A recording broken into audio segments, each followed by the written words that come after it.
Monaco, hélas, c'est la pluie, c'est la grisaille. Au moment où le prince Régnier et la princesse Grace regagnent la tribune d'honneur après avoir remis une coupe au vainqueur d'une sympathique épreuve organisée à midi sous l'initiative du célèbre Moustache. Une course qui groupait sur le circuit de Monaco pendant quelques tours des artistes, des vedettes du sport et qui a été remportée par le boxeur italien Nino Benvenuti qui s'est montré très adroit au volant sur ce circuit difficile et qui l'a emporté devant Jean-Claude Killy et devant le sympathique chanteur Guy Marchand. Monaco, je vous le disais, la pluie, la grisaille, ça n'a pas découragé des milliers et des milliers de spectateurs, des Italiens, des Allemands, des Français bien sûr. Les tribunes sont envahies, également toutes les petites montagnes qui bordent le circuit, ce circuit unique, ce cadre extraordinaire qui est malheureusement aujourd'hui quelque peu gâché par le temps. Vous voyez que partout, des centaines, des milliers de parapluies se sont ouverts. Il faut dire qu'il y a eu un gros effort des organisateurs qui ont installé partout de nouvelles tribunes. Partout, c'était possible d'en mettre. On sent vraiment tout le tour ce circuit prêt à éclater. Il y a des gens partout. Il est impossible d'ailleurs de trouver une place de tribune de libre à acheter avant le départ de ce Grand Prix. Il faut... Oh là, vous voyez, d'ailleurs que ça donne lieu, cette pluie qui tombe, ça ne rend pas tout le monde triste, parce que ce monsieur prend très bien la chose, il faut dire qu'il s'est bien équipé. Et il faut souligner quand même les efforts de ces organisateurs. En effet, il y a une jeune équipe qui est arrivée à la direction de l'association sportive de l'Automobile Club de Monaco, dirigée par Michel Boeri. Et là, évidemment, étant donné que cette arrivée est toute récente, elle a été un petit peu prise par le temps, elle n'a pas encore eu tout à fait le temps de s'organiser parfaitement, mais je crois qu'on peut avoir beaucoup d'espoir dans le dynamisme de ces gens qui vraiment ont beaucoup d'idées nouvelles et qui dès l'année prochaine certainement vont permettre au Grand Prix de Monaco de connaître un succès plus vif encore, si c'est possible, car je vous dis, pour qu'il y ait davantage de monde, il faudrait agrandir le circuit, ce qui est une solution qui a d'ailleurs été envisagée. Vous voyez ces plans vraiment uniques que l'on ne peut voir dans aucune autre course automobile. Cette course dans la cité, sur le quai, sur le port. Et cette pluie qui tombe va évidemment fortement contrarier le déroulement de la course. En effet, on peut se poser des questions car il pleut, mais il ne pleut pas très fort quand même. Disons que la piste actuellement est très mouillée, donc on peut penser que les pilotes vont être obligés de partir avec des pneus pluie. Mais là, je vais demander un petit peu l'avis d'un technicien, en l'occurrence notre ami Jean-Pierre Jabouille, un des plus sûrs espoirs de la compétition automobile française. Qu'est-ce qui va se passer, Jean-Pierre? Il va y avoir un problème, car en effet, imaginons que les concurrents partent avec des pneus pluie, ce qui va sans doute être le cas, et qu'il cesse de pleuvoir pendant la course et que la piste sèche. Eh bien, je pense que si jamais la piste sèche, les pilotes seront obligés de changer de pneus. Et à ce moment-là, la course va se jouer dans les stands pour qu'on change les pneus le plus rapidement possible et perdre le moins de temps possible. Est-ce qu'on ne peut pas envisager de partir avec des pneus mixtes, c'est-à-dire des pneus qui s'adaptent à la fois à la pluie et au sec?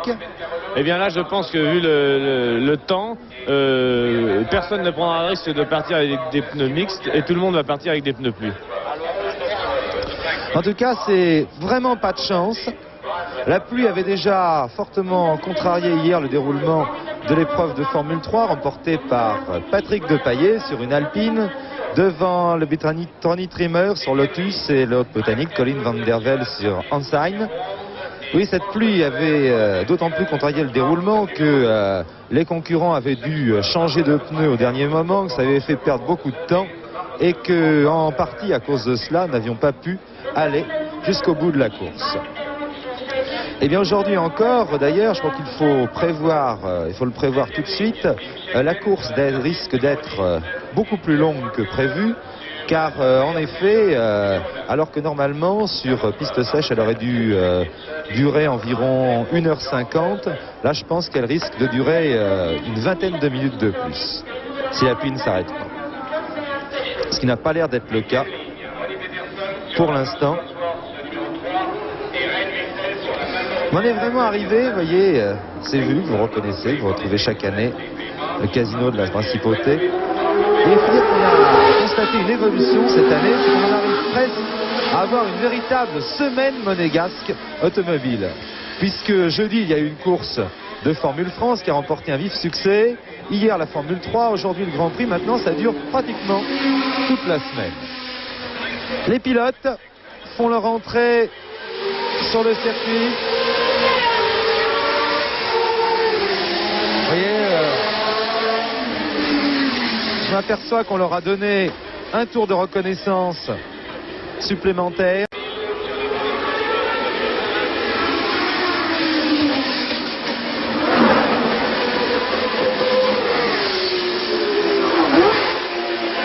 Il faut dire qu'avec cette pluie qui tombe sans arrêt, les conditions de course se modifient de minute en minute. Vous voyez la piste devenant de plus en plus humide. Là, c'est Chris Amon. Chris Amon sur la matraque, qui ne doit pas être très très heureux du temps, car en effet, on ne peut pas dire, loin de là, que ce soit un spécialiste de la pluie. Chris Amon déteste tout particulièrement conduire dans des conditions pareilles. Ce n'est pas le cas de Jackie Ickx qui vient de passer maintenant avec la Ferrari numéro 6. Jackie Ickx est considéré par beaucoup comme le pilote le plus adroit sous la pluie. Ici, c'est Graham Hill. Graham Hill, un des rois du circuit de Monte-Carlo.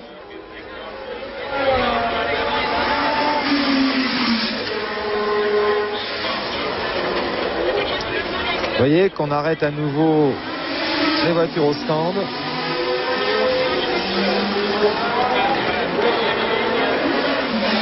Et là encore, évidemment, il risque de se produire un léger retard.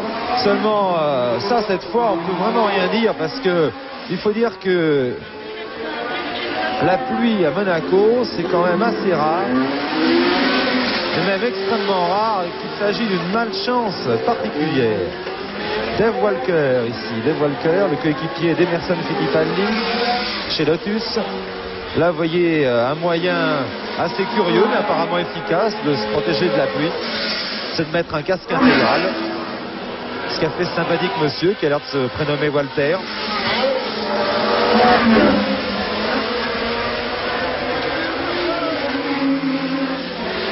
Le numéro 22 là que vous avez vu passer, c'est Henri Pescarolo.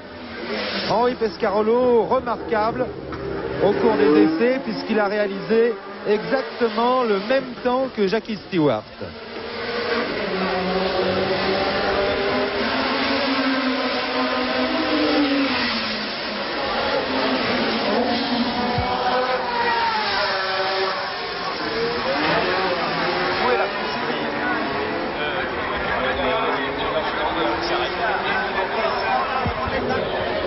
Vous avez remarqué en voyant ces images, et si vous avez pu suivre notre reportage d'hier sur la Formule 3, vous avez remarqué qu'il y a eu des modifications assez importantes sur ce circuit de Monte-Carlo. Là-bas, il y a un ennui apparemment.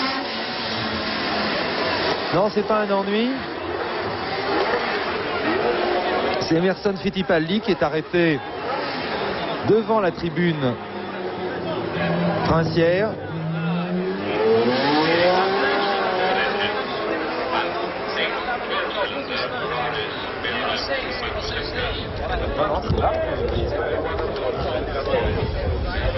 Eh bien, il est tout simplement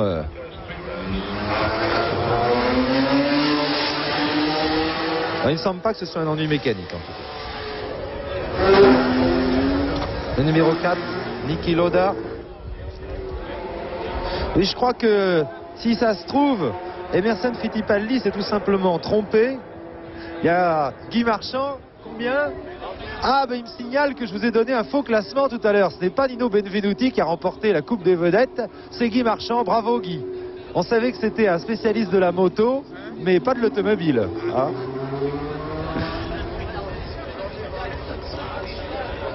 Oui, je crois qu'Emerson Fittipaldi s'est un petit peu trompé parce qu'effectivement, il y a tellement de changements par rapport à ce qui se passait l'année dernière qu'il a peut-être cru que la fausse grille de départ s'établissait toujours devant la tribune princière comme l'an dernier, alors qu'en principe ce qui est prévu c'est que les concurrents se constituent en fausse grille, une grille fictive de départ devant les stands. Les stands qui, comme vous pouvez le constater, ont changé de place et se trouvent maintenant à l'emplacement de l'ancienne chicane qui débouchait sur le vieux port. Et qu'après cette rangée donc sur cette grille fictive, ils avancent jusque devant la tribune princière pour prendre place sur la vraie grille de départ. Numéro 17, ici c'est Jean-Pierre Beltoise.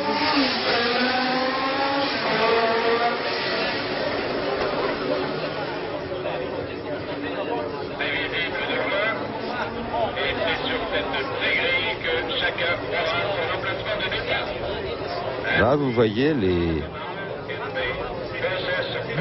les stands sont donc ici. Vous voyez, les nouveaux stands sont maintenant ici à droite sur votre écran.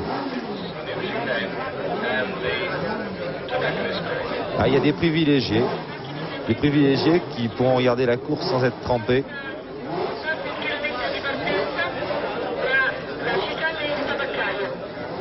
Jean-Pierre Beltoise qui a réalisé un excellent temps au cours des essais. Mais il faut dire que les positions sur la grille de départ seront déterminées d'après les temps réalisés avant-hier sur une piste sèche et que la pluie risque de modifier pas mal les données du problème. N'est-ce pas, Jean-Pierre? Oui, mais je pense que heureusement pour les pilotes de Formule 1, ils ont pu tourner hier sous la pluie et ils ont quand même pu, certains, adapter leur voiture, d'autres, croyant que la course serait sur le sec, n'ont peut-être pas modifié les réglages pour les conserver sur la piste sèche. Donc ils n'ont peut-être pas tellement adapté sous la pluie, mais enfin tous les pilotes se sont quand même entraînés sous la pluie hier et donc je pense que ça devrait aller pas mal dès le départ. En tout cas, malheureusement aussi, ça va fortement augmenter les dangers de la course. Vous avez pu voir hier à quel point il était délicat de conduire ici à Monte-Carlo sur ce circuit vraiment tout fait de précision. Il n'y a pas un seul moment pour se détendre dans un tour, au cours d'un tour. Vous avez pu constater combien le pilotage était délicat. Et bien là, ça risque d'être assez dangereux. D'autant plus dangereux que le nombre des partants à la demande de la CSI, à la demande des pilotes, a été porté à 25. C'est une solution qui est extrêmement souhaitable pour le public, bien sûr, qui va y trouver son compte, car en effet, à Monaco, où les abandons sont extrêmement nombreux, eh bien, quand il n'y avait que 16 partants, ou même 18 l'année dernière, la course se terminait la plupart du temps avec 5, 6 ou 7 voitures en piste, qui n'était pas très agréable pour le public. Là, évidemment, eh bien, les pilotes, en acceptant de partir à 25, prennent un risque supplémentaire, mais c'est pour le public, je pense que c'est pour le spectacle, et que tout le monde leur sera reconnaissant de ce risque qu'ils acceptent avant le départ. Je vais vous donner les positions sur cette grille de départ, qu'elles soient fictives ou réelles, elles ne changeront pas. Sur la première ligne, nous trouverons Emerson Fittipaldi, meilleur temps des essais sur le sec. Emerson Fittipaldi qui a le vent en poupe actuellement, puisqu'il a remporté le dernier Grand Prix disputé, le Grand Prix d'Espagne. Il a réussi 1 minute 21 secondes 4 dixièmes. Fittipaldi, pilote à Lotus numéro 8. À ses côtés, sur la première ligne, nous trouverons Jackie X. Jackie X, Ferrari numéro 6, 1 minute 21 secondes 6 dixièmes. En deuxième ligne, la deuxième Ferrari. Vous savez qu'il n'y a que 2 Ferrari engagés ici à Monaco. Mario Andretti, en effet, participe en ce moment aux essais de qualification d'Indianapolis et n'a pu prendre le départ de ce Grand Prix de Monaco. Donc Claire Regazzoni, Ferrari numéro 7, 1 21 9. Et Jean-Pierre Beltoise sur la BRM numéro 17, 1 22 5 aux essais. On peut considérer que ces 4 pilotes ont les faveurs du pronostic avant le départ. En troisième ligne, Peter Gettin sur la BRM numéro 18. Peter Gettin qui lui aussi a été extrêmement brillant au cours des essais. D'ailleurs, vous vous souvenez que la semaine passée, il avait vraiment fait une excellente performance en remportant le Grand Prix de Pau de Formule 2 devant Patrick Depailler. En troisième ligne également, Chris Amon sur la Matra numéro 16, 1 22 6. C'est bien dommage parce que Chris Amon avait montré au cours des essais que la Matra était vraiment dans le coup pour cette course. En dehors d'une question de pneumatique, nous évoquerons un peu plus tard. Malheureusement, je vous le répète, à moins que ça ait beaucoup changé, ça me surprendrait énormément. Chris Amon n'est pas un pilote qui aime la pluie et qui se sent au contraire particulièrement mal à l'aise quand il pleut. En quatrième ligne, Denis Holm Denis Hulme, McLaren numéro 14. Denis Hulme qui est actuellement en tête ex aequo du championnat du monde avec Emerson Fittipaldi. Un championnat du monde qui jamais sans doute n'a été aussi disputé, où tout peut encore arriver puisque nous en sommes qu'à la 4e course du championnat. Une course qui pourrait bien d'ailleurs marquer un petit tournant. En 4e ligne également, Jackie Stewart, Tyrrell numéro 1, le roi Stewart qui ne domine pas comme il dominait l'an passé. Alors là, je crois qu'il ne faut pas faire du tout de confusion. Ce ne sont pas les qualités de Jackie Stewart, ses qualités de pilote qui sont en cause, mais simplement eh bien, la Tyrrell qui était peut-être la meilleure voiture ou une des toutes meilleures voitures l'année dernière, eh bien s'est fait rattraper et dépasser par beaucoup de ses concurrentes, comme sans doute la Lotus, comme la Ferrari, comme peut-être même les BRM ou la Matra ou les McLaren. Et Stewart eh bien, éprouve bien du mal maintenant à se maintenir dans les pelotons de tête, d'autant plus, et là c'est une question très très importante, comme je vous le disais, nous y reviendrons tout à l'heure, d'autant plus qu'il y a encore là un problème de pneus qui joue. Il y a 2 grandes marques de pneus qui équipent tous les pilotes de Formule 1. Or, une de ces 2 marques semble avoir, pour l'instant, pris un avantage sur l'autre, un avantage assez net, ce qui fait que tous les pilotes qui sont équipés de l'autre marque de pneumatiques, comme par exemple Jackie Stewart ou Chris Amon, sont assez sensiblement désavantagés. D'ailleurs, on a pu constater que les 5 meilleurs temps des essais, Fittipaldi, X, Regazzoni, Beltoise et Guettin, étaient équipés justement de la première marque de pneus. Mais encore un détail là, important, c'est que ces différences ont été constatées sur le sec, sur la pluie, eh bien tout peut changer. Je continue le passage en revue de la grille de départ. En 5e ligne, eh bien 5e ligne, Henri Pescarolo. Sur la marche numéro 22, Pescarolo qui lui aussi a connu beaucoup de malheurs depuis l'an dernier. Il a très très rarement disposé d'une machine vraiment compétitive. Et puis il fait partie d'une écurie privée qui est dirigée par le dynamique Frank Williams. Et malgré tous les efforts de Frank Williams, eh bien souvent, hélas, les pilotes privés, on ne leur donne pas ni les meilleurs moteurs, ni les meilleurs pneus, ni le meilleur matériel. Espérons que ça va changer, d'autant plus que Henri Pescarolo disposera très prochainement d'une toute nouvelle voiture que Frank Williams a fait construire tout spécialement pour lui. Je crois qu'il faut vraiment saluer les efforts de Frank Williams, un des seuls managers privés à l'heure actuelle dans la Formule 1, et Dieu sait si c'est difficile. En 5e ligne également, Brian Redman sur la McLaren numéro 15. Brian Redman fait sa rentrée en Formule 1. C'est un pilote qui s'est surtout consacré aux épreuves de sport prototype ces dernières années. Et il remplace ici Peter Revson, l'américain Peter Revson, qui tout comme Mario Andretti a préféré participer aux séances de qualification d'Indianapolis. En 6e ligne, Mike Elwood sur la Surtees numéro 11. Et François Sever sur la Tyrrell numéro 2. François Sever, lui aussi, a eu pas mal de déboires puisqu'il a éprouvé d'assez grosses difficultés à régler sa voiture, tout comme en Espagne. D'ailleurs, il faut dire que il y a des raisons à cela. D'abord, on a peut-être beaucoup moins le temps chez Ken Tyrrell de s'occuper de la voiture de Sever, étant donné que Stewart ne dispose pas du tout de la même marge de supériorité que l'an dernier. En 6e ligne, Tim Schenken sur piste numéro 10, David Walker, Lotus numéro 9. Ensuite en 7e ligne, Ronnie Peterson, marche numéro 3, deuxième l'an dernier ici, Ren Missel, BRM 28. Puis derrière, Helmut Marko, BRM 26, Diadanish sur piste 12, Graham Hill, Brabham numéro 20, Oden Ganley, BRM numéro 19. Puis Wilson Fittipaldi, Brabham numéro 21, Niki Lauda, marche numéro 4. Et enfin, Mike Butler, marche numéro 5, Carlos Pache, marche numéro 23. Et tout seul en dernière ligne, Rolf Stomlen sur la marche numéro 27. On avance maintenant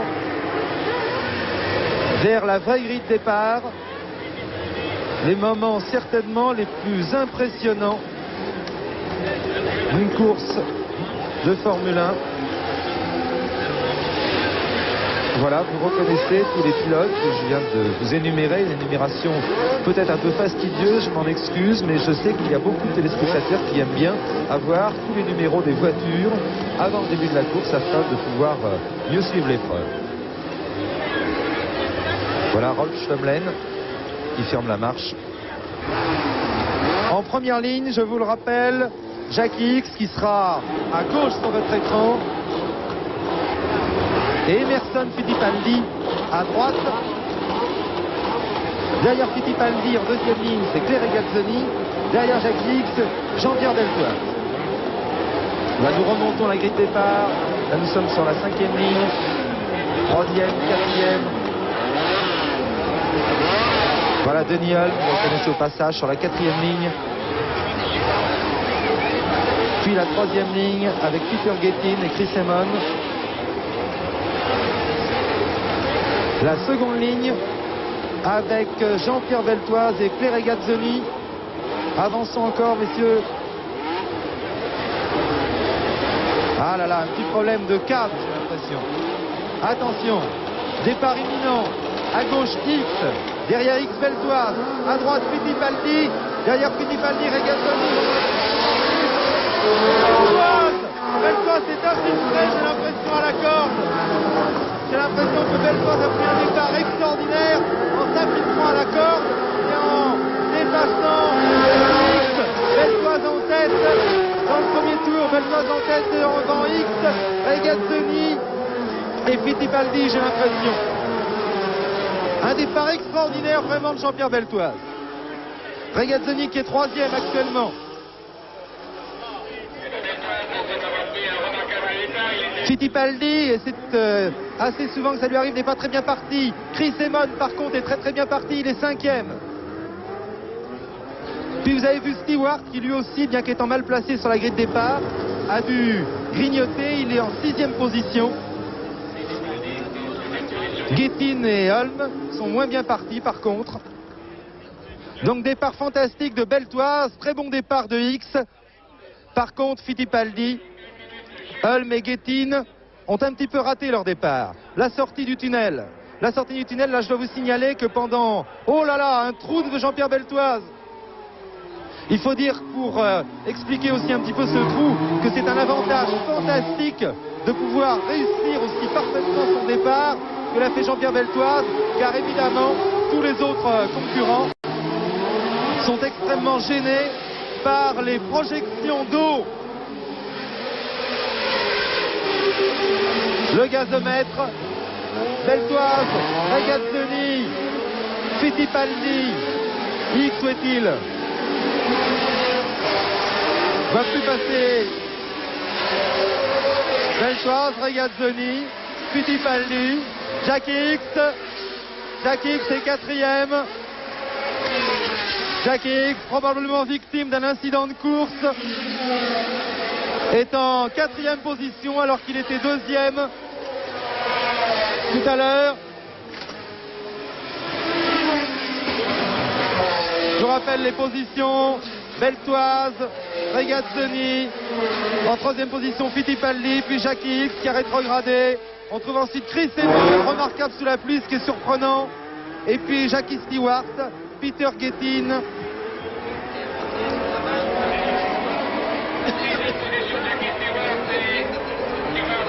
Et puis là, le 14, c'est Denis Hulme qui suit. Numéro 2, vous voyez ici, François Sever. Tout le peloton. Je crois que nous avons quelques ennuis avec malheureusement les caméras, avec l'hélicoptère.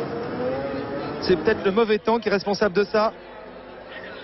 Beltoise à la sortie du tunnel qui se dirige vers la chicane. Regardez un petit peu là, à quel point les freinages sont délicats sur cette piste terriblement humide. Regazzoni toujours 2e, Fittipaldi 3e, Jackie X.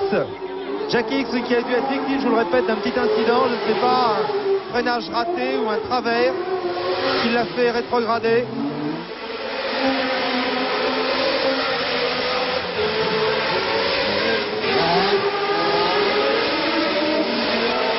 Vous voyez vraiment avec quelle, j'allais dire prudence, qui n'est pas un mot très exact quand on parle de Formule 1, mais disons avec quelle précaution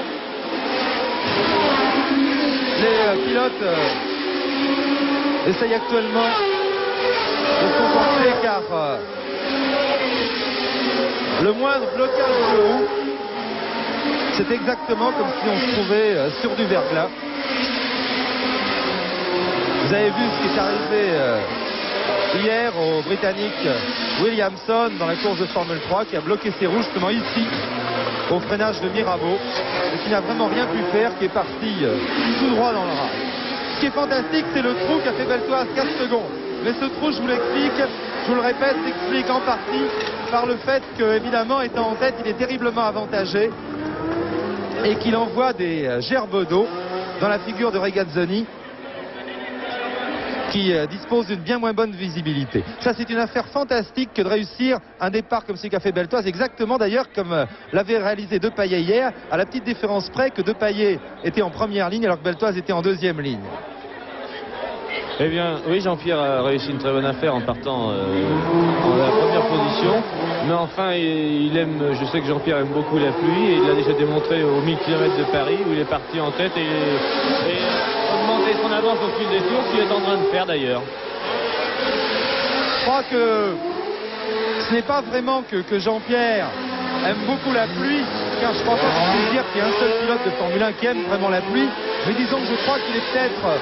D'abord, c'est un garçon qui est très adroit, c'est certain, et qui ensuite a beaucoup d'expérience maintenant. Et puis surtout, étant donné qu'il conduit pratiquement avec un seul bras, il est certain que la pluie, en rendant la direction beaucoup plus douce, étant donné qu'il y a moins de résistance au sol, le fatigue moins et l'avantage un peu.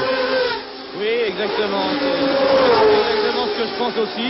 Et en plus, je pense que Jean-Pierre est un pilote qui a une tête fantastique. Et je l'ai vu tout à l'heure tourner pendant les essais. Et était le seul à prendre une ligne totalement différente de tous les autres pilotes. Et passer à l'intérieur des virages, à l'endroit où les voitures ne passaient pas. Et j'ai remarqué qu'il avait une adhérence nettement supérieure aux autres voitures. Et ça, c'est Jean-Pierre qui était le premier à le trouver. 5 secondes d'avance maintenant pour la numéro 17 de Jean-Pierre Beltoise sur la Ferrari de Claire Regazzoni. En troisième position, c'est toujours Emerson Fittipaldi. Et puis le numéro 6, Jackie X. C'est toujours Chris Amon qui vraiment doit se forcer vraiment certainement aujourd'hui, car je vous le répète, il déteste une piste comme celle d'aujourd'hui.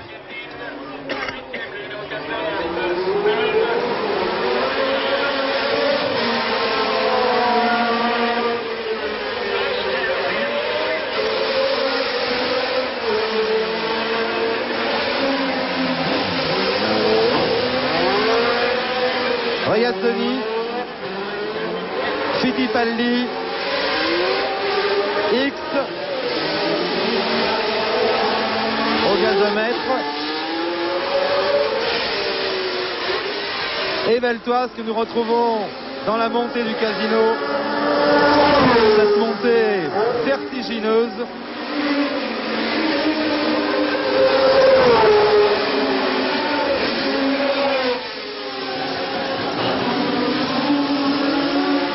Nous allons assister à une course terrible certainement, et ce qui est fantastique, ce qui est vraiment fantastique, Jean-Pierre Jabouille, c'est que dans les premiers tours, apparemment, malgré le temps épouvantable, malgré le fait qu'il faille se faufiler, essayer de doubler, il n'y a pas eu, en principe, il n'y a pas eu apparemment une seule touchette dans les trottoirs. Oui, mais je pense que les pilotes de Formule 1 connaissent bien leurs problèmes et ils savent que la course est assez longue et ne cherchent pas les dernières limites sous la pluie avant de connaître exactement leur distance de freinage et les limites sur le plan latéral dans les virages. C'est vraiment dire vraiment le niveau à l'heure actuelle des pilotes de la Formule 1, niveau des pilotes, niveau du matériel, vraiment, c'est la formule reine à l'heure actuelle. Jackie, Claire Regazzoni a pris l'échappatoire. Fittipaldi également. Tous les deux ont raté leur freinage. Tous les deux ont raté leur freinage.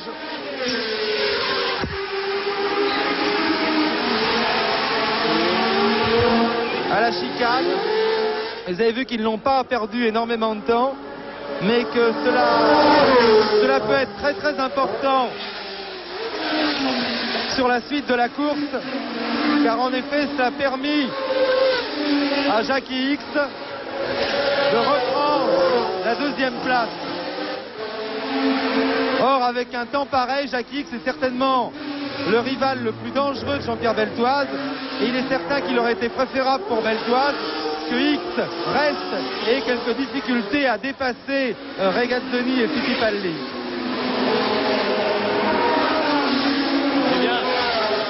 De faire Regazzoni et Fittipaldi prouve bien que Jean-Pierre va très vite, parce que les autres, pour essayer de le rattraper, de le suivre, étaient à la limite partout et ont été obligés de prendre l'échappatoire au freinage de la chicane. Au 5e tour, l'écart de Jean-Pierre Beltoise sur le deuxième Jackie X est de 12 secondes. Un début de course fantastique de Beltoise. Beltoise qui cherche depuis plusieurs années la consécration. Beltoise qui est peut-être un des pilotes les plus discutés. En effet, on aime ou on n'aime pas Jean-Pierre Beltoise, mais finalement, je crois que c'est une qualité. C'est un garçon qui ne laisse pas indifférent. Et dans les milieux de la course automobile, eh bien, je crois qu'on peut diviser en deux clans. Ceux qui croient à Jean-Pierre Beltoise et qui pensent qu'il fait partie des tout meilleurs pilotes, et je dois reconnaître que j'en fais partie. Et ceux qui, au contraire, eh bien, pensent que sa réputation est surfaite. Je crois que Jean-Pierre, en tout cas aujourd'hui, a une belle occasion de donner un démenti à ceux qui font partie du second coup. Et je crois que quoi qu'il arrive maintenant, de toute manière, le démenti est déjà en partie donné.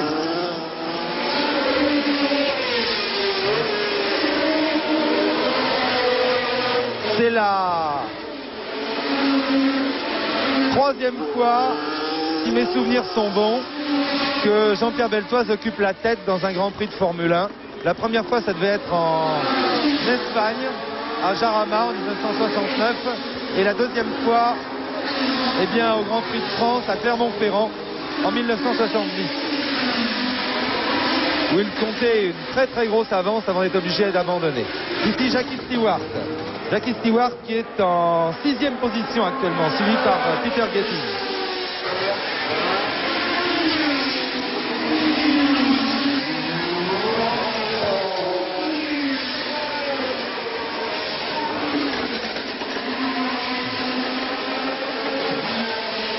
Jackie X, 2e. Claire Regazzoni, 3e. Et Beltoise maintenant au gazomètre. Beltoise qui va déjà commencer à dépasser. Beltoise qui va déjà commencer à dépasser. Vous voyez que ça n'a vraiment pas duré longtemps, puisque dès le 7e tour, il va déjà y avoir des attardés à doubler. Ça risque de provoquer quelques ennuis. Ça va dépendre en effet un petit peu de la plus ou moins bonne volonté de Mike Butler. C'est le Britannique Mike Butler qui est rattrapé. Et il faut espérer que tous les pilotes attardés, tous les pilotes rattrapés auront la correction vraiment de laisser passer. Ça n'a pas l'air d'être trop le cas pour l'instant. Vous voyez, malgré les drapeaux bleus qui sont agités. Oh là, oui, vous voyez, vous avez vu que Beltoise a été obligé de prendre un petit risque quand même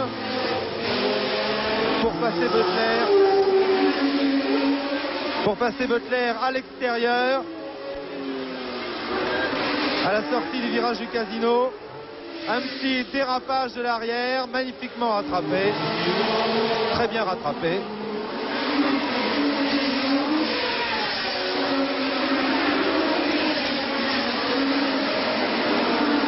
Enfin, il faut espérer que tous ces problèmes de dépassement ne vont pas fausser le déroulement de la course. Une course qui n'en est encore qu'à son tout début, puisque nous en sommes au 7e des 80.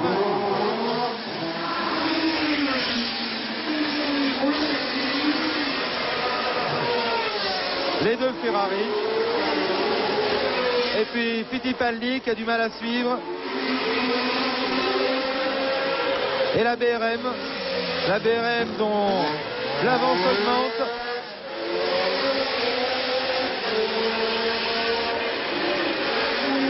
Vraiment, je suis heureux aujourd'hui car Lou Stanley, le directeur de BRM, avait vu sa position parfois un peu critiquée en Grande-Bretagne quand il avait décidé de prendre un pilote français comme premier pilote d'une écurie britannique au début de cette saison. Bien, je crois qu'aujourd'hui, Beltoise est en train de lui donner raison. Je vous le répète, quoi qu'il arrive. Car tout peut encore arriver dans cette course.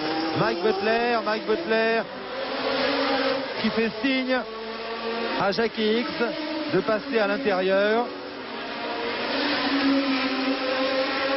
Et Claire Regazzoni, revoyez au ralenti.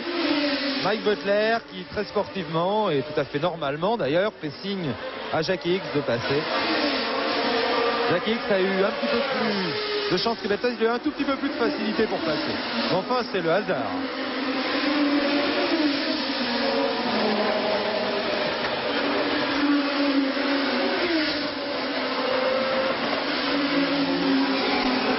Huitième tour.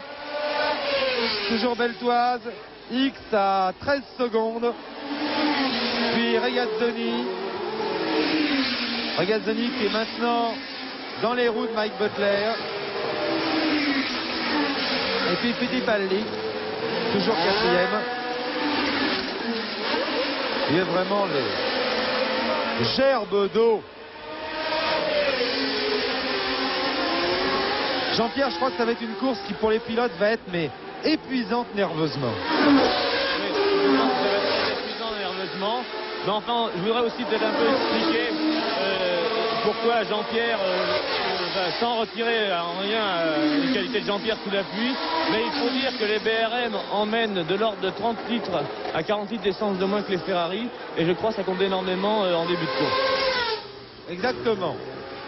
Ça c'est parfaitement exact aussi. C'est-à-dire que la Ferrari risque d'être un peu plus rapide en fin de course. Alors qu'elle a emporté effectivement une quarantaine d'essence en plus que la BRM ou que les Ford. Et vous voyez vraiment des plans de ce circuit terrible. Terrible pourquoi? Eh bien parce que d'habitude, sur la plupart des circuits du championnat du monde, voilà, là il y a eu un petit freinage également raté à la chicane. Je vois pas très bien, je crois qu'il s'agit de Ronnie Peterson. Je crois qu'il s'agissait de Ronnie Peterson. Oui, d'habitude en effet, sur tous les circuits du championnat du monde, il est bien rare qu'il n'y ait pas une ligne droite où les pilotes puissent se détendre un petit moment, puissent regarder leurs instruments de bord, puissent, disons, presque souffler. Or là, eh bien ici, vous le constatez comme moi, c'est pratiquement impossible. Il n'y a pas un seul mètre du circuit où on puisse se permettre de relâcher un dixième de seconde son attention. Et c'est ça qui doit être vraiment épuisant sur le plan de la concentration. Il est évident que la piste mouillée augmente encore cette concentration, cette tension nerveuse. Beltoise qui double maintenant le numéro 27 qui est Rolf Sumlen. Vous voyez vraiment qu'il a fallu à peine 8 ou 9 tours pour que tout un paquet de pilotes soient rattrapés par les voitures de tête, puisque Stumlen est dernier de tout un peloton. Voilà Chris Amon maintenant. Chris Amon toujours en 6e position, en 5e position je crois, Jean Todt. Chris Amon, il est 5e. 5e effectivement. Très très beau résultat pour lui. Et il a doublé à son tour le Britannique Mike Butler.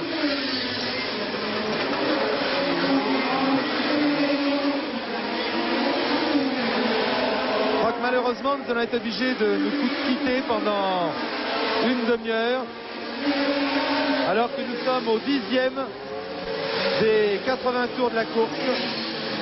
Nous reprendrons l'antenne vers 16h.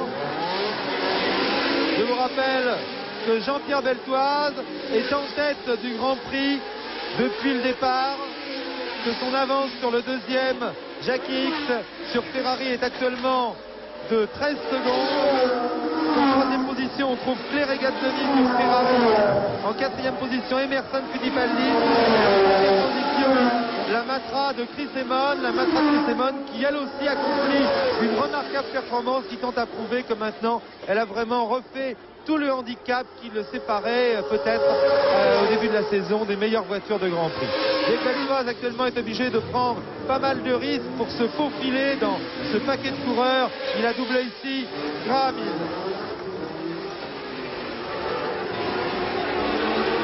11e tour de course, Beltoise largement en tête, X, Regazzoni, Fittipaldi et Amon presque ensemble, et puis beaucoup plus loin, alors là nettement plus loin, Jackie Stewart qui dans la voiture ne lui permet pas de jouer les premiers rôles, et puis Peter Gettin excellent lui aussi. Tous les autres sont très très loin. Nous nous retrouvons maintenant dans une demi-heure, un pilote français en tête à Monaco. À vous, Télé Dimanche. Depuis le départ est toujours en tête, alors que nous sommes maintenant au 27e tour de la course. Jean-Pierre Beltoise en tête, en deuxième position à Jean-Todt, 19 secondes.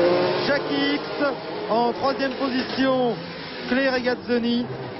Clay Regazzoni qui est à combien, Jean-Todt? À 50 secondes, donc du premier. En quatrième position, Jackie Stewart qui a profité d'une petite faute d'Emerson Fittipaldi à la chicane pour lui ravir la quatrième place. En cinquième position, Peter Gettin sur la deuxième BRM qui lui aussi fait une course magnifique. En sixième position, le numéro 8, Emerson Fittipaldi, moins à l'aise sous la pluie que sur le sec apparemment. On trouve ensuite Chris Amon qui lui aussi se bat comme un beau diable. Chris Amon, il faut le signaler car c'est très important. Et premier, on peut dire qu'il y a deux pelotons de voitures dans la course, ceux qui sont équipés d'une certaine marque de pneumatique et ceux qui sont équipés d'une autre marque de pneumatique. Or, on peut dire que pour l'instant, les trois premiers sont équipés donc avec la même marque de pneumatique. Jackie Stewart par contre et Chris Amon sont équipés avec l'autre marque de pneus. Donc Amon occupe la 7e place. En 8e position, on trouve Michael Wood sur la sortie. Tous les autres concurrents sont doublés, tous les autres concurrents sont à un tour. On trouve derrière d'ailleurs à un tour le numéro 10 Tim Schenken, le numéro 2 François Sever et le numéro 22 Henri Pescarolo. Le pilote français donc décidément à l'honneur avec surtout Beltoise, éblouissant pour l'instant. Mais ce que je peux vous dire, c'est que rarement nous avons assisté à un Grand Prix aussi éprouvant pour les nerfs. Et éprouvant pour les nerfs, regardez exactement pourquoi. Vous venez de le voir à l'instant, en voyant Beltoise prendre un tour ici maintenant à Michael Wood. Michael Wood donc n'est plus dans le même tour que les premiers. Eh bien c'est uniquement pour ça que c'est éprouvant. Parce que les premiers sont revenus très très vite, beaucoup plus vite qu'on aurait pu le penser. Oh, on arrête la course, qu'est-ce qui se passe? Non, on n'arrête pas la course, mais on fait simplement passer les concurrents par l'échappatoire de la chicane, tout simplement parce que Peter Gettin a raté la chicane et je ne sais pas si sa voiture pourra repartir, mais en tout cas il était immobilisé en travers de la chicane et les commissaires ont eu là une excellente réaction. Immédiatement ils ont fait dégager les concurrents vers l'échappatoire afin de ne pas du tout fausser le déroulement de la course. Une course, vous voyez, qui maintenant, la voiture de Gettin ayant été dégagée, reprend un cours normal. Je vous disais que c'était éprouvant pour les nerfs. Vous voyez là maintenant ce coup-ci, c'est Oden Ganley, lui qui prend l'échappatoire, mais alors bien involontairement, là ce n'est pas les commissaires qui l'ont indiqué, c'est lui qui a un peu raté son freinage, qui a bloqué ses roues et qui est parti tout droit. C'est terrible parce que donc les hommes de tête étant revenus beaucoup plus vite qu'on pouvait le penser sur les voitures attardées, eh bien il s'en est suivi un véritable gymkhana pour doubler les concurrents attardés. Un gymkhana plus dangereux qu'il pleut, que les freinages tardifs sont extrêmement délicats. Et je peux vous dire que déjà depuis le début de la course, et Jean-Pierre Jabouille va confirmer cette impression, on a vu vraiment une dizaine de fois aussi bien Beltoise que X à l'extrême limite de la sortie de route ou du passage dans le rail. Eh bien, comme Jean-Pierre attaque énormément parce que quand il est obligé de doubler les concurrents, il ne voit pas très bien en rétroviseur alors qu'il lève des gerbes d'eau. Mais ça force qu'un concurrent qui rattrape que le concurrent veut le dépasser. Donc Jean-Pierre a souvent du mal à dépasser et il est obligé d'attaquer continuellement et 2-3 fois il était à la limite du tête à queue. Alors là, je vous signale un concurrent, justement, on le voit sur notre écran, c'est Jackie X, vous voyez, qui suit un concurrent là qui ne donne pas un très bon exemple aujourd'hui de ce qu'on doit faire quand on est rattrapé, puisqu'il s'agit de Tim Schenken, l'Australien Tim Schenken, qui tout à l'heure a bloqué Beltoise pendant au moins 3 tours, en refusant obstinément de le laisser passer malgré les drapeaux bleus qui lui étaient agités. Et là, Tim Schenken est en train d'en faire autant pour Jackie X. Alors que la règle est absolument précise, un concurrent qui est rattrapé, qui se fait prendre un tour par les hommes de tête, ou même d'ailleurs par les hommes qui ne sont pas les hommes de tête, doit automatiquement le laisser passer. À partir du moment où on se fait prendre un tour, on doit laisser le passage. Seulement, à la décharge de Tim Schenken, vous voyez qu'il bloque Jackie X.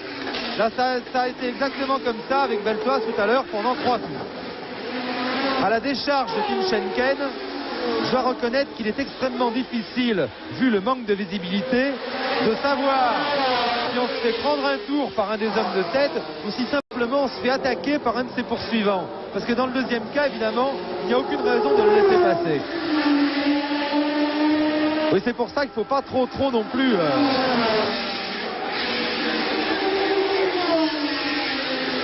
Tim Schenken est un garçon extrêmement sympathique et fair play.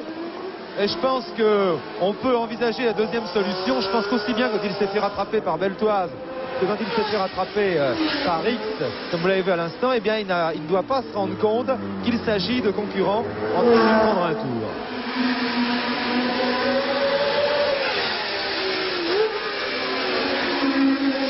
Alors je vous le dis vraiment, course palpitante d'abord parce que les écarts sont en accordéon. Évidemment, selon que Beltoise ou X est plus ou moins gêné pour doubler un attardé, eh bien l'écart augmente ou diminue.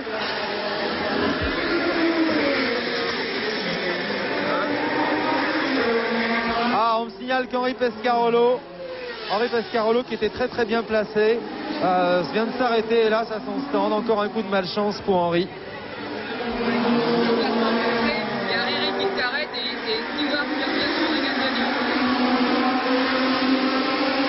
Oui, je disais vraiment donc course à suspense, d'abord à cause de ces écarts un peu en accordéon, à cause des dépassements, et puis course à suspense aussi, ça c'est pas la peine de vous l'expliquer, vous le voyez comme moi, course à suspense à cause de vraiment mais de l'extrême difficulté que tous les pilotes éprouvent à maintenir leur voiture sur la piste. Vous voyez sans arrêt des dérapages, du train avant, du train arrière, ça passe dans tous les sens. C'est le flirt tout le temps avec le rail.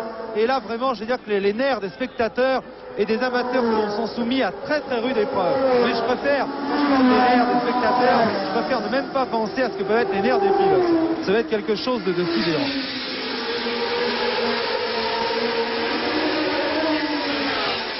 Spectaculaire, palpitant, mais hélas aussi très dangereux. Très dangereux quand on voit les risques vraiment que chacun est obligé de prendre, surtout les hommes de tête. Je pense surtout à Beltoise, à X, à Regazzoni, pour dépasser. Là, vous voyez ici, vous avez vu ce vert, il n'y a plus que 5 voitures dans le même tour maintenant. Plus que 5 voitures dans le même tour. Beltoise, X à 22 secondes. Regazzoni qui est beaucoup plus loin après d'1 minute. Jackie Stewart qui revient actuellement sur Clay Regazzoni et qui est donc 4e. Et Fittipaldi qui est en 5e position. Je vous signale que Chris Amon est 6e à un tour. Il vient de se faire passer par Beltoise. Chris Amon a hérité de la 6e place après la petite sortie. Après la petite sortie de route de Guettin à la chicane. On me demande combien il reste de tours. Je pense que les téléspectateurs m'excuseront de parler au quart en leur faisant profiter de cette petite conversation. Bon, enfin, ce n'est pas un secret. Il reste, nous en sommes au 31e tour. Alors, Henri Carrier, si vous calculez bien. Voilà, vous pouvez voir qu'on a fait environ 31 tours. C'est-à-dire qu'on n'est pas encore arrivé à mi-course, sur la 32e tour maintenant. Alors que la course est partie depuis 1 heure.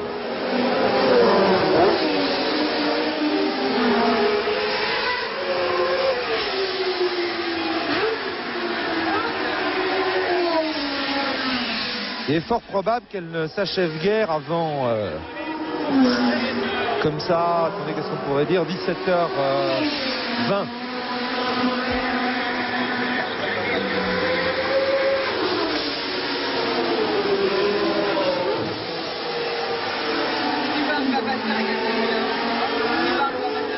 Mais j'aimerais bien, Henri Carrier, si vous n'arrivez, évidemment, je sais que c'est très très difficile de voir quelque chose avec ces conditions de visibilité extrêmement réduites. Mais actuellement, il se passe quelque chose d'intéressant. C'est Stewart qui est en train d'attaquer Regazzoni pour la 3e place. Stewart, le numéro 1, Regazzoni, le numéro 7.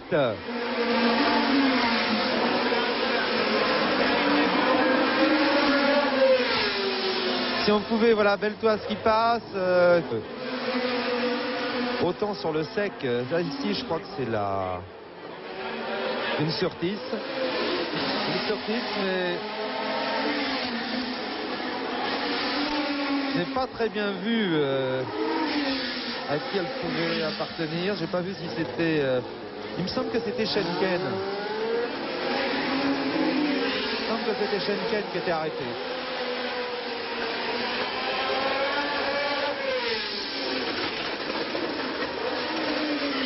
Voilà, Jackie X, toujours en 2e position. Et là, je veux dire, actuellement, il y a une très très belle bagarre. Voilà une Tyrrell, mais c'est celle de Stewart. Et voilà, bravo, bravo. Et bien juste au moment, vraiment juste au moment précis où il fallait les trouver.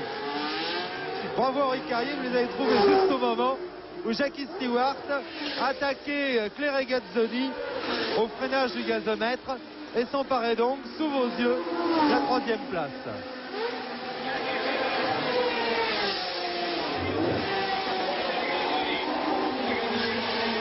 Je vais demander à Jean Todt quel est l'écart entre Stewart et Beltoise. Stewart et Beltoise, il y a 35 secondes d'écart.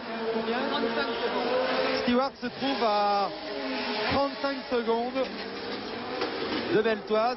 Mais je vous dis, ces écarts, évidemment, dépendent du nombre de concurrents qui les séparent. Car en effet, si Stewart a 3 ou 4 concurrents à doubler, de plus que Beltoise, vous voyez, c'est vraiment des écarts élastiques. Ça indique depuis que les premiers ont commencé à doubler les attardés, depuis le 10e tour, eh bien l'écart entre X et Beltoise passe de 10 à 20 secondes, puis redescend à 10. C'est très très difficile de le situer exactement. Je pense qu'il doit être de l'ordre d'une quinzaine de secondes.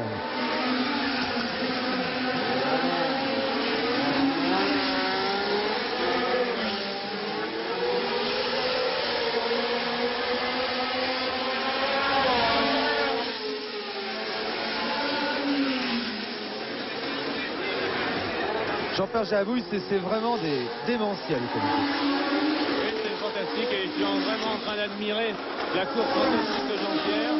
Et surtout, je me répète encore, mais je crois qu'il est seul à vraiment avoir compris de passer sur une ligne différente des autres. Et il ne freine pas du tout au même endroit. Et il se sert des endroits où il n'y a pas de gomme et d'huile. Et c'est, je crois, ce qui lui permet de faire aussi bien l'écart.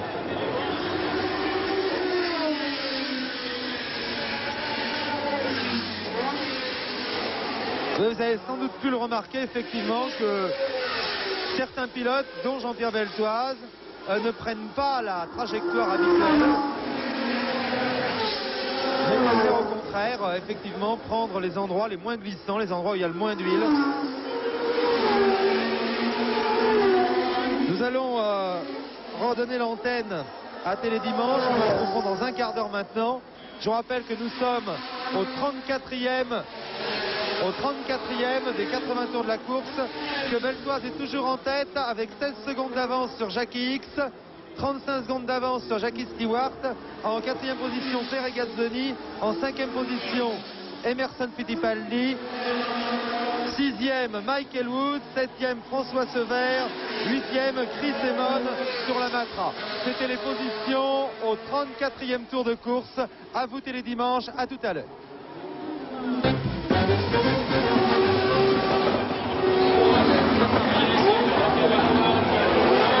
Monaco, 47e des 80 tours de la course. Au commandement, toujours Jean-Pierre Beltoise. Jean-Pierre Beltoise, vraiment fantastique aujourd'hui, fantastique d'adresse, qui aura prouvé maintenant, quoi qu'il arrive, après 47 tours en tête à Monaco, 47 tours épouvantables, qu'il était digne de figurer parmi les plus grands. Un tête à queue au ralenti ici, un tête à queue qui s'est produit il y a quelques instants. Vous voyez que le jeune Autrichien Niki Lauda s'en est bien sorti, puisqu'il a réussi, grâce à une manœuvre assez habile, à ne rien heurter et qu'il a pu reprendre le départ. 48e tour, maintenant les positions derrière Beltoise à 18 secondes, toujours Jackie X, et puis à 33 secondes Claire Regazzoni. On trouve ensuite Jackie Stewart. Alors là justement derrière, dans ce groupe des poursuivants, il se passe des choses assez étonnantes et très passionnantes. C'est surtout Jackie Stewart. Jackie Stewart qui fait une course extraordinaire, puisqu'il est remonté quand même d'assez loin. Il avait énormément de retard sur Jackie X. Vous l'avez vu lors de notre dernière retransmission, passer Claire Regazzoni. Et bien il a réussi l'exploit de refaire une quinzaine de secondes sur Jackie X. Et au moment où il s'apprêtait à l'attaquer, il a été victime d'un tête à queue qui l'a relégué à nouveau une trentaine ou une quarantaine de secondes derrière. Et maintenant, eh bien, Jackie Stewart est en train d'entamer une deuxième remontée. Et il est déjà en train de rejoindre Claire Regazzoni. Voilà ici Beltoise. Beltoise qui évidemment est bien parti pour remporter sa première victoire en Formule 1, mais il a déjà eu tellement de malchance au cours de sa carrière. Enfin, je le dis, quoi qu'il en soit, après près de 50 tours en tête à Monte-Carlo, dans des conditions, comme vous le voyez, épouvantables, il aura vraiment démontré aujourd'hui qu'il fait partie des tout meilleurs. Jackie X. Jackie X, magnifique lui aussi depuis le début. Peut-être un peu moins à l'aise qu'on aurait pu s'y attendre sous la pluie. Mais comme je vous l'explique, il faut dire qu'il n'a guère été avantagé en occupant la deuxième place au départ. Voilà Stewart. Stewart sur les talons de Regazzoni maintenant. Et vous voyez que X dans la montée de Sainte-Dévote n'est pas très loin. Nous allons peut-être rester pendant quelques instants. On pourrait peut-être attendre Jackie Stewart et Claire Regazzoni, puisque c'est actuellement la véritable bagarre, la grande bagarre qui se produit.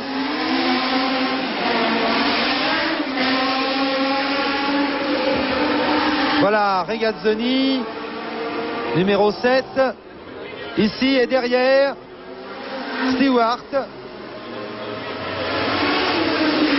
qui, bien qu'en 4e position, trouve là que toutes ses qualités sont intactes. Vous voyez vraiment la tension que doit représenter le pilotage sur une piste pareille, puisque les pilotes sont obligés de contre-braquer, de corriger les variations de trajectoire vraiment à chaque mètre, à chaque seconde. C'est impressionnant, c'est angoissant, je peux dire.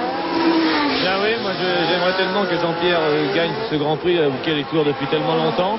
Je pense que là, s'il n'a aucun ennui mécanique, eh bien, il va remporter une très belle victoire qu'il mérite grandement.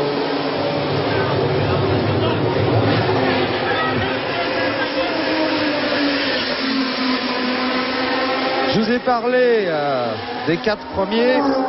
Je vais vous dire quand même ce qu'il en est pour la suite. Mais je vais parler surtout des 4 premiers parce que ces 4 voitures sont les seules à être encore dans le même tour. Tous les autres concurrents, sans exception, ont été doublés. Voici Stewart. Et Beltoise qui s'attaque ici à Chris Amon. Chris Amon auquel il va prendre un deuxième tour.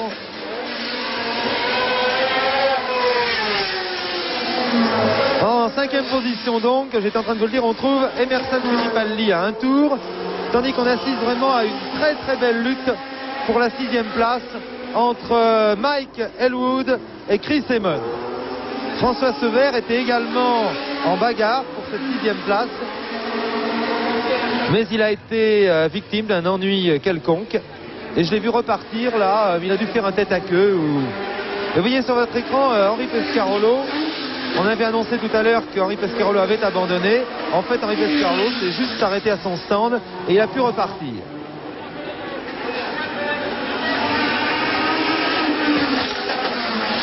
Cinquantième tour. Encore 30 tours. 30 tours, je dois le dire, assez éprouvant parce que ce Grand Prix de Monte-Carlo de Monaco revêt aujourd'hui par les conditions épouvantables dans lesquelles il se dispute vraiment une intensité exceptionnelle.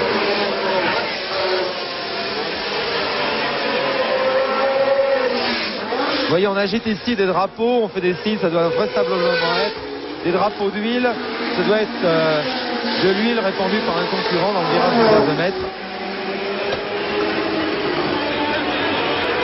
Le tableau d'affichage, 51e tour.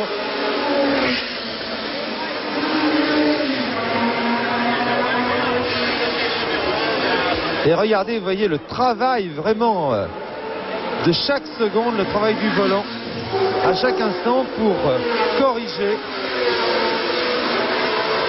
les écarts de la voiture, écarts dus aux pertes d'adhérence, au patinage. Vous voyez, pour Jackie X, c'est pareil. Et ça nécessite vraiment un sens de l'anticipation et, pourrait-on dire, de l'équilibre tout à fait extraordinaire. Oui, là toute la valeur du pilote ressort exactement, et toute l'adresse, et aussi d'avoir beaucoup de tête et de penser exactement sa trajectoire, sa ligne, et chercher la limite continuellement partout.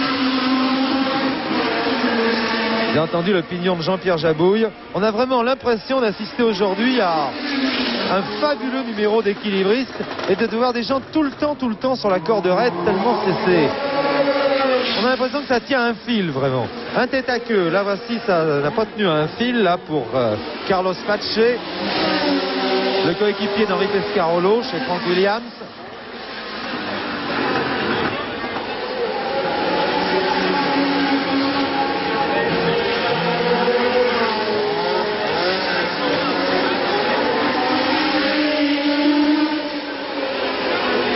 Le numéro 20 ici, c'est Graham Hill.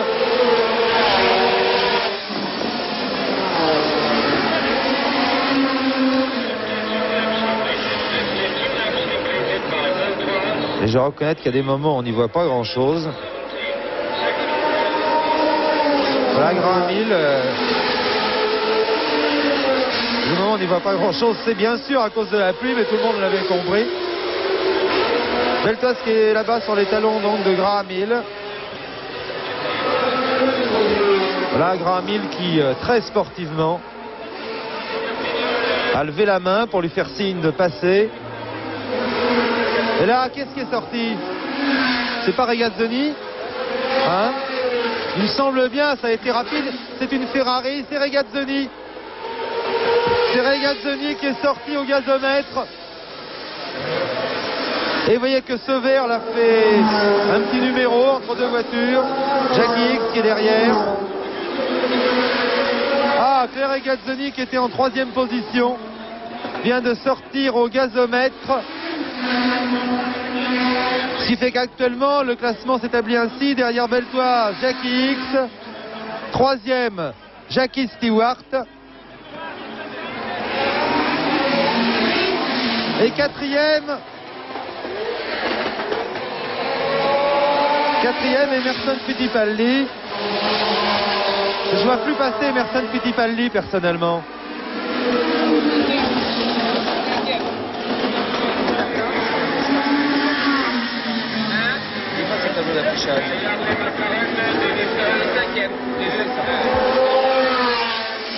Bien, Emerson Fittipaldi serait, après consultation auprès de Jean Todt, 5e devant Chris Amon.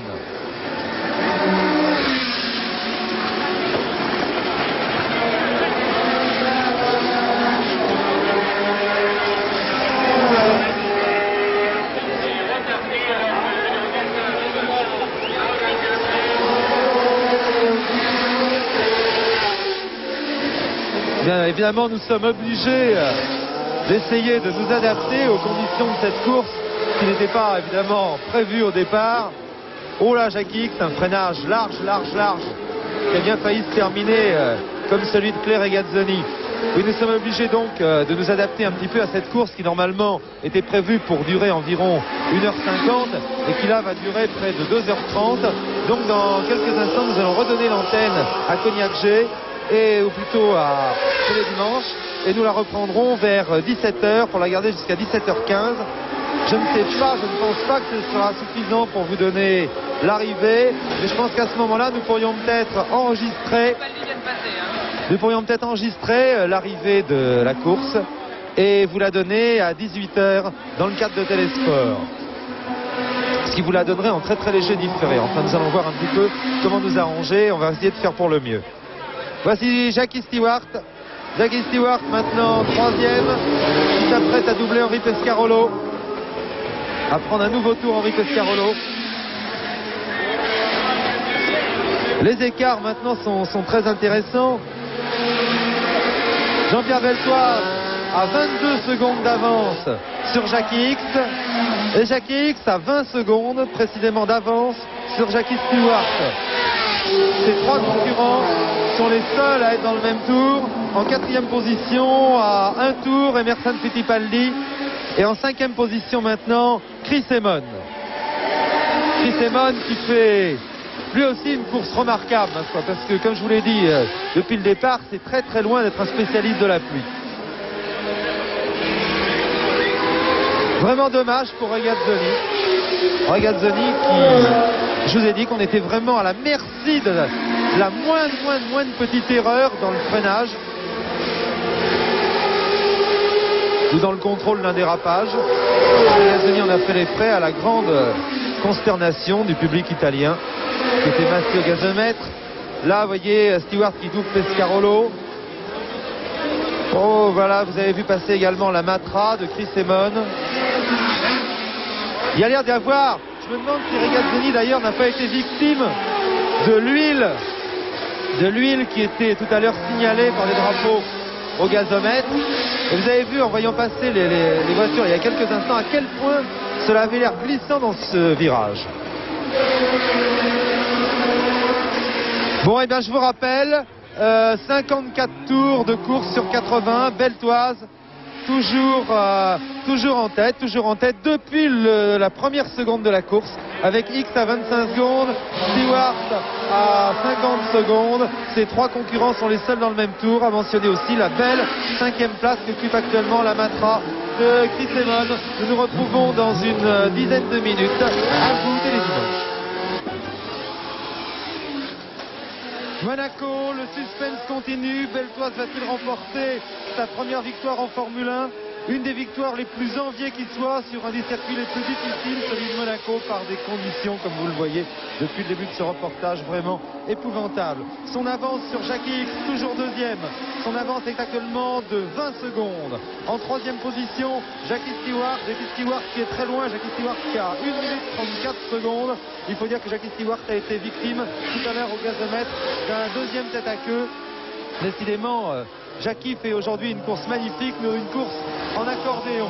Tous les autres concurrents sont à un tour, ils sont doublés, ils sont redoublés, et je dois dire qu'il est assez difficile d'avoir une idée très précise du classement derrière les trois hommes de tête. Moi je pense, enfin Jean Todt qui nous fait le tour par tour, pense que Emerson Fittipaldi est actuellement 4e devant Chris Amon 5e. et Brian Redman 6e. Le tableau d'affichage donne une version assez différente, puisque pour le tableau d'affichage officiel, c'est Brian Redman qui occupe la 4e place devant Chris Amon 5e. Alors je vous dis officieusement pour notre pointage, pour Jean Todt, Fittipaldi serait 4e devant Amon et Redman. Mais je vous donne ça évidemment sous toute réserve. Vous pouvez vous rendre compte par vous-même à quel point il est difficile de tenir un tour par tour précis, étant donné que les concurrents se doublent, se redoublent. C'est très très dur, étant donné aussi que la visibilité est extrêmement réduite. Beltoise, je dois dire que plus les minutes passent, plus il se dirige maintenant vers le couronnement d'une longue carrière. Mais rien n'est joué encore. Rien n'est joué encore puisqu'il reste 14 tours de circuit à couvrir.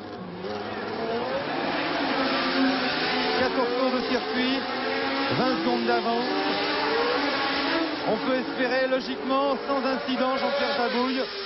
S'il n'y a pas d'incident, on pourrait bien assister à la première victoire de Jean-Pierre Beltoise.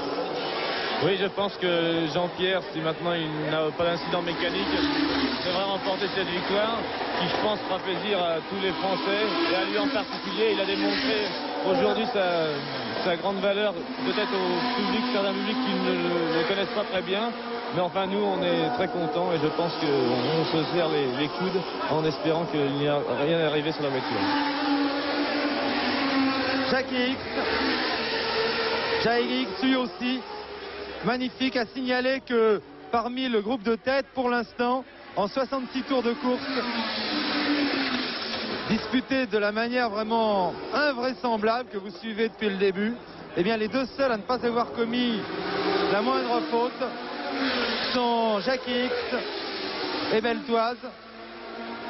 Tous les autres du groupe de tête, c'est-à-dire Regazzoni et Stewart. Regazzoni qui est sorti il y a quelques instants au gazomètre et Stewart qui a commis 2 têtes à queue, ont été surpris à un moment ou à un autre. Pescarolo, lui aussi d'ailleurs, a été surpris il y a quelques instants au gazomètre, où il a été victime d'une petite sortie de route qui a provoqué son abandon. Là vous voyez Beltoise qui a fait des signes. Beltoise qui a fait des signes à Jackie Stewart, qui a demandé le passage. Ah, c'est vraiment horrible pour doubler, c'est impensable. Et Jackie Stewart, regardez vraiment là, parfaite correction de Jackie Stewart. Jackie Stewart doublé, Jackie Stewart nous en prendre un tour.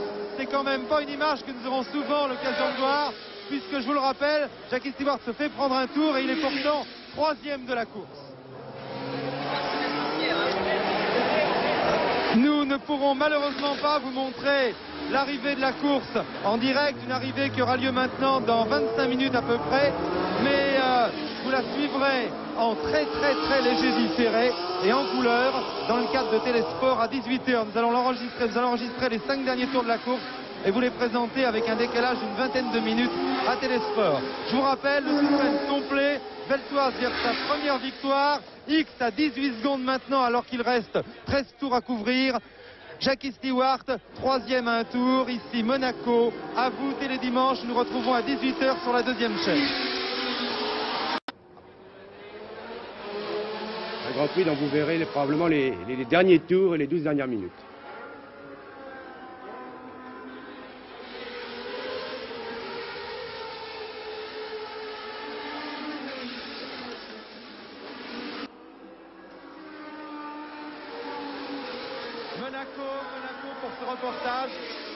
Monaco pour ce reportage que vous allez pouvoir suivre en léger différé, en différé d'une demi-heure environ. Il reste 5 tours à couvrir, puisque lorsque Jean-Pierre Beltoise va passer devant les tribunes, il lui restera très exactement 5 tours à accomplir. Voilà, c'est fait, il est passé depuis un moment devant les tribunes d'ailleurs. Il lui reste encore 5 tours à accomplir. Son avance, voyez, vous le suivez ici, au passage au casino, son avance sur Jackie X est de 19 secondes maintenant. Donc maintenant on peut le dire, sauf incident de dernière minute, sauf incident de dernière seconde, Jean-Pierre Beltoise va sans doute remporter son premier Grand Prix. Voici Jackie X. Jackie X à 19 secondes. Il faut quand même pas crier victoire trop tôt. N'oubliez pas les images assez dramatiques de Jacques Brabham venant échouer au gazomètre à 200 mètres d'une victoire qu'il avait largement méritée il y a 2 ans.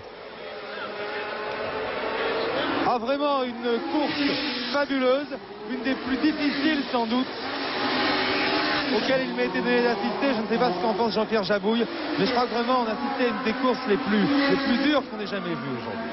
Eh bien, c'est certainement une des courses les plus dures pour Jean-Pierre, et je pense pas me tromper en disant qu'il a eu autant de mal à maintenir sa voiture sur la piste qu'à doubler tous ses concurrents qui lui jettent des gerbes d'eau et qui l'obligent à être encore très très prudent. Et franchement, Jean-Pierre est fantastique.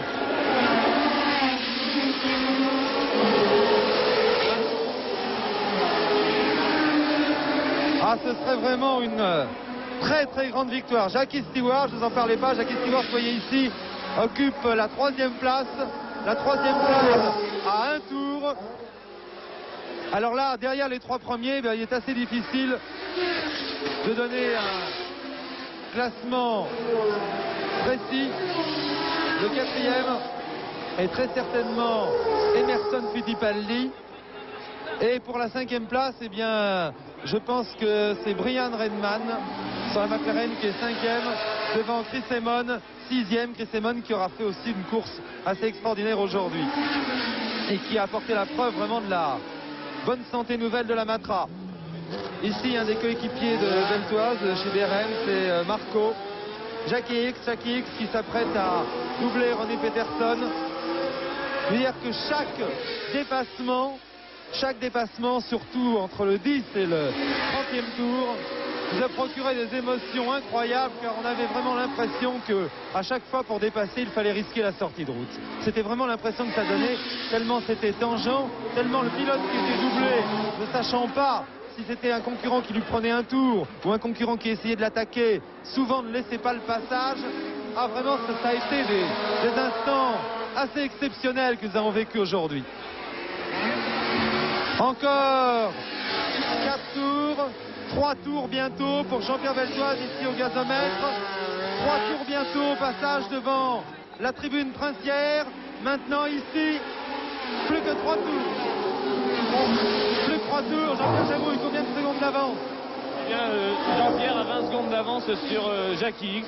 Et je pense que maintenant, franchement, sans ennui, eh bien, il ne peut pas être rattrapé. Et un petit élément de suspense encore en fin de course, puisque Emerson Fittipaldi est revenu sur Jackie Stewart et s'apprête à l'attaquer pour la 3e place. Il y a le réalisateur qu'il s'agit des voitures portant les numéros 1 et 8 qui sont toutes deux à 1 tour du premier. Jean-Pierre Beltoise qui court après le succès en Formule 1 depuis 1967, date de sa première apparition parmi l'élite. Et ici passer Chris Amon derrière Graham Hill. Et puis Jackie X qui vient de doubler Denny Hulme qui tourne au ralenti depuis de nombreux tours. Première apparition. Voici Jackie Stewart qui a été doublé par Emerson Fittipaldi et qui a apparemment perdu sa 3e place. Jean Todt va nous le confirmer sans doute dans quelques instants. Beltoise, plus que 2 tours bientôt. Je dois reconnaître que pour nous qui suivons la course automobile depuis 1965 environ, enfin en tout cas qui la suivons, disons, professionnellement, eh bien c'est un grand moment en effet, parce que Jean-Pierre Beltoise, qu'on en pense du bien ou du mal, et je vous dis que les opinions à son sujet étaient très partagées, Jean-Pierre Beltoise pour nous représente vraiment quand même la grande figure du sport automobile français de ces dernières années, puisqu'il a correspondu avec le renouveau de ce sport automobile en France. Jackie X 2e. Plus que 2 tours, plus de 20 secondes d'avance.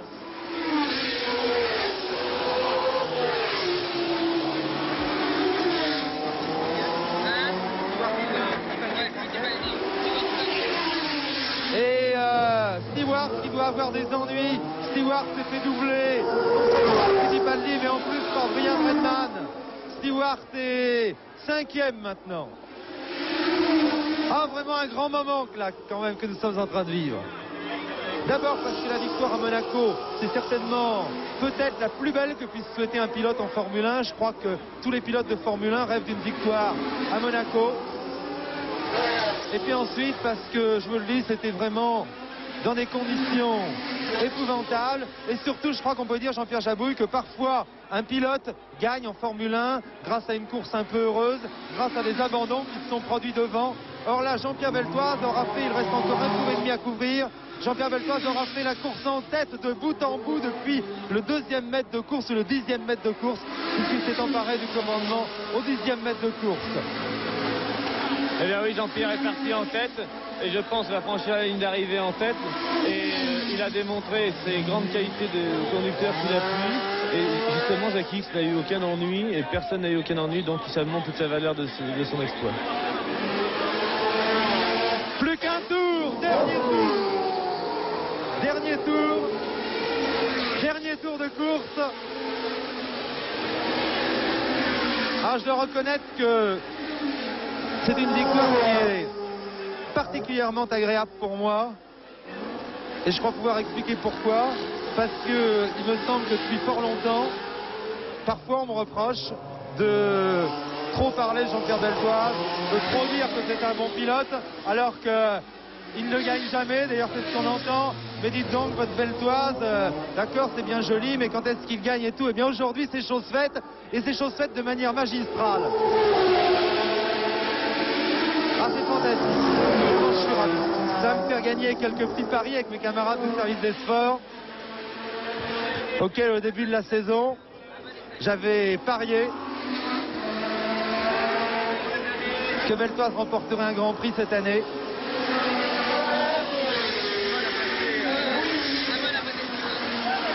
Quant à créer Simon sur la Matra, décidément belle journée française, Simon sur la Matra, il vient de s'emparer de la 5e place.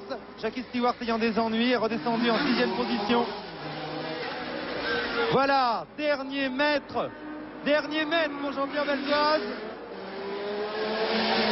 Jean-Pierre Beltoise, qui a 35 ans depuis le 21 avril, qui aura dû attendre longtemps quand même pour obtenir cette consécration qu'il méritait déjà et qu'il obtient aujourd'hui. Premier Beltoise. Décidément, après ce Verlan dernier, vainqueur du Grand Prix des États-Unis, Beltoise vainqueur du Grand Prix de Monte-Carlo. Je pense qu'il nous reste à souhaiter qu'Henri Pescarolo, maintenant à son tour, le jour où il disposera du bon matériel, puisse à son tour remporter un succès français. Je pense que c'est pas du chauvinisme, c'est un petit peu naturel. Et je dois dire que dans tous les commentaires que nous avons faits, je pense que nous sommes aussi autant réjouis les jours où la victoire souriait à des pilotes étrangers comme Jackie X, comme Stewart, comme Fittipaldi, pour pouvoir quand même nous réjouir doublement le jour où c'est un Français qui l'emporte dans une des plus belles épreuves de la saison. Ah, franchement, ça doit être fantastique ce que doit ressentir Beltoise. Beltoise qui n'avait pas remporté une seule course depuis 1968. Et je pense qu'aujourd'hui, tout le monde a eu la preuve que s'il n'avait pas gagné depuis 1968, eh bien c'était surtout dû à la malchance et pas à ses qualités de pilote.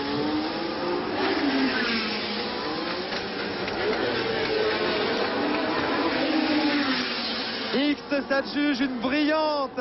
Ah, il y a quelques journalistes, pour mon ami Pierre Beuté qui est en train de passer devant moi de Sud-Ouest, pour Daniel Géard, là c'est la fête.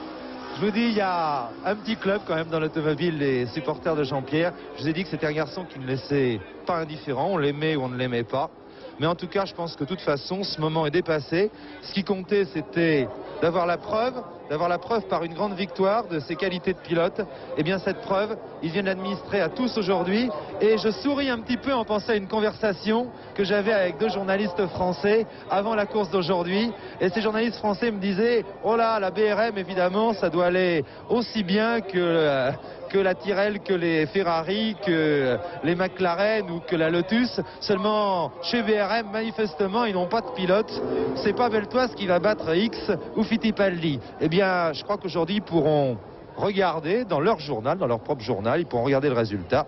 Un résultat que je vous rappelle, premier Jean-Pierre Beltoise, deuxième Jackie X à 25 secondes, troisième à 35 secondes. À 35 secondes, me dit Jean Todt. Troisième, Emerson Fittipaldi qui fait une belle affaire au championnat du monde, puisque cette 3e place lui permet de s'emparer de la première place du championnat du monde. Il doit compter maintenant 19 points. Jackie X, lui aussi, avec ses 6 points d'ailleurs, fait une bonne affaire, puisqu'il compte maintenant 16 points et qu'il est 2e. Denis Halm, lui, est 3e au championnat du monde. Et Jean-Pierre Beltoise, eh bien Jean-Pierre Beltoise, lui, se rapproche évidemment, puisqu'il marque aujourd'hui 9 points. Avec ces 9 points, je pense qu'il vient prendre la 5e place et qu'il vient surtout affirmer qu'il est lui aussi un prétendant sérieux au titre de champion du monde cette année. Un titre qui n'est pas encore joué, qui est très très loin d'être joué, qui semble se disputer entre Fittipaldi, X, Hulme et maintenant Beltoise qui lui aussi vient montrer les dents dans ce championnat du monde.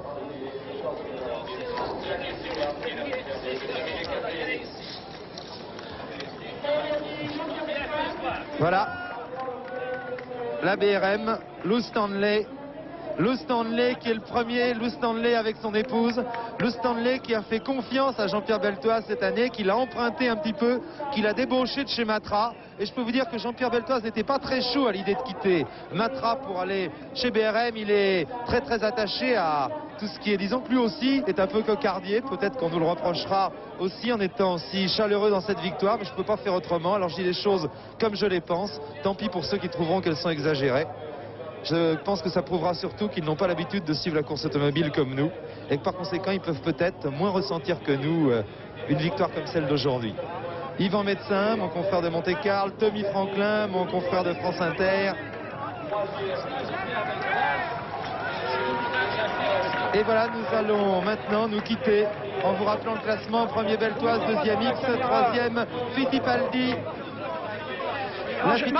Troisième Fittipaldi, et la coupe va être remise. Voyez Michel Berry, le nouveau président de l'association sportive de Monaco, qui conduit Jean-Pierre Beltoise vers la tribune princière. Et c'est le prince Régnier, grand amateur de sport automobile, puisqu'il a lui-même participé un peu incognito à des compétitions. Et la princesse Grace, qui remettent la coupe à Jean-Pierre. Je pense que ce sont sur ces images que nous ne sommes pas prêts d'oublier. Je vous jure que nous allons nous quitter aujourd'hui. C'est le God Save the Queen qui retentit pour saluer la victoire, non pas du pilote français, mais de la voiture britannique, la BRM. À vous Paris.